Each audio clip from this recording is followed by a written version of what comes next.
Hello guys. Gawal ang baboy ngayon guys. Isda ang lulutuin natin ngayon. Okay? Boneless to guys. Yes, maglalagay tayo ng toppings dito mamaya.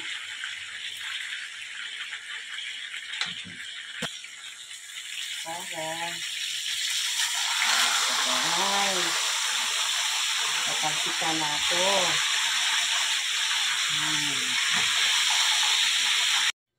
Perfect. O, diba? Butter. Lagay natin yung bawang. Yes. Yan. May iniwan ako para ilagay natin sa garnish natin mamaya. Toyo.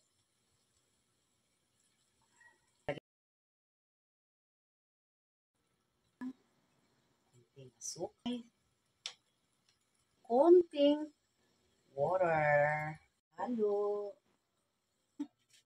Garnish. Ayan guys ah. Diba? Ang sarap. Grabe guys. Natikman na to. Sige. Yan, paborito ng anak ko to. Lagay na tayo ng garnish. Yan. Yan. Ang paganda lang yan. Yan. Yan guys. Actually, maglalagay tayo ng ano eh. Yan.